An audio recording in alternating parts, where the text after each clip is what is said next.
de seres que morreram nos últimos milhares de anos, como essa antiga estátua de madeira feita de um galho de árvore.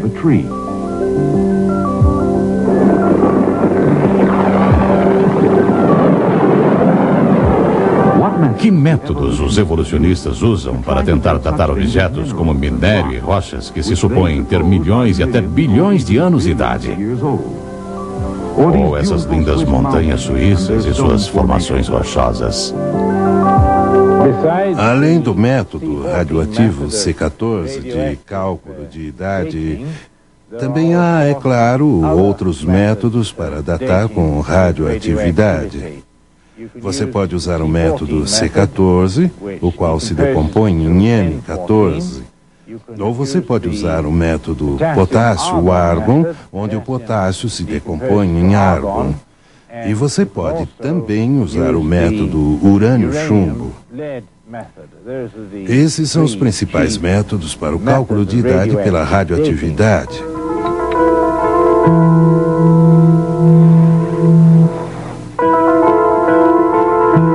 Para datar objetos pelo método C14, esses objetos devem ter estado vivos anteriormente, como ossos e madeira.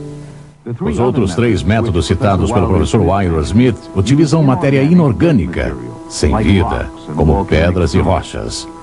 Mas, no fundo, o princípio é o mesmo. Existe um processo de decomposição. Medindo-se a porcentagem de material radioativo que ainda existe numa certa quantidade de restos em decomposição, você pode tentar datar sua amostra. Tomem essa rocha como exemplo. Em algumas rochas, achamos o elemento urânio. Como se sabe, o urânio é radioativo, como o C14, mas se decompõe muito mais devagar. O urânio dessa rocha se decompõe em chumbo e mais uns outros elementos. Levaria aproximadamente 4 bilhões e meio de anos para essa quantidade de urânio ser reduzida pela metade. Durante esses processos químicos complicados, o gás hélio é formado. O hélio também é interessante, mas chegaremos nele mais tarde. Olhemos agora para um processo não tão científico: a experiência do tanque de água. Mesmo não sendo muito científico, ele é muito interessante porque mostra as 3 suposições de todos os métodos radioativos de data. A água corre de um tanque para o outro com uma certa velocidade. Você iria achar que, se você medisse o nível de água dos 2 tanques, se comparasse um com o outro, você determinaria exatamente a quanto tempo a água fluía, especialmente quando se sabe a velocidade atual do fluxo. Parece lógico. E logo de início, ninguém iria ser contra os resultados de sua experiência. Mas, quando você faz isso, você faz 3 pressuposições. Você pode ter pensado no início de sua experiência que o segundo tanque estava vazio. Mas não estava, como podem notar. Uma velocidade constante. Você pode ter pensado durante sua experiência toda que a velocidade foi constante, mas não foi, como poderão notar. Você pensou assim porque não contou com as influências externas. Mas o que aconteceu afinal? Enquanto você saiu do laboratório, um xereta entrou e fez 2 coisas importantes. Ele mudou a velocidade da água e adicionou um balde de água. Oh, céus! E porque você não sabia disso, agora todos seus cálculos e resultados cuidadosos não têm valor algum. O tempo do fluxo agora é mais curto do que você pensava.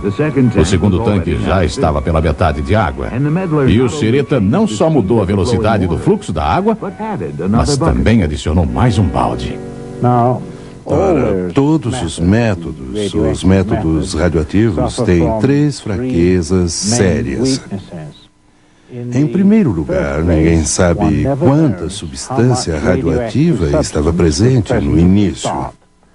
E como vocês viram na experiência do tanque de água, a menos que você saiba quanto havia no início, você teoricamente não consegue calcular há quanto tempo a reação vem acontecendo e, portanto, nem sabe que idade tem a sua amostra.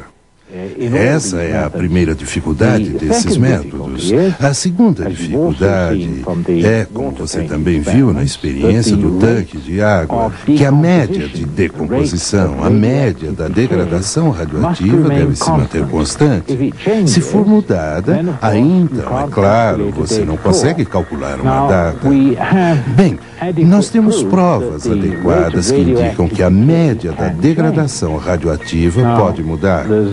Assim, não há como garantir que a média da degradação radioativa sempre permanece constante. Um grande número de isótopos radioativos mostram variações na média de suas degradações. O Dr. Robert Gentry, da Comissão de Energia Atômica dos Laboratórios Oak Ridge, provou recentemente que a degradação radiativa também variou no passado. Degradação radioativa no interior de minerais cristalizados deixam minúsculos anéis concêntricos de descoloração chamados radiohalos. Variações na medida do diâmetro desses anéis indicam claramente que a média de degradação se alterou no passado. Sem uma média de degradação absolutamente constante, o processo de datar pela radioatividade é extremamente inconfiável. Bem, a terceira dificuldade do método é essa, que a concentração das várias partes do sistema radioativo deve permanecer constante durante toda a experiência. Se você adicionar C14 durante a experiência, a amostra vai parecer ser muito mais nova do que se você levar para fora o C14.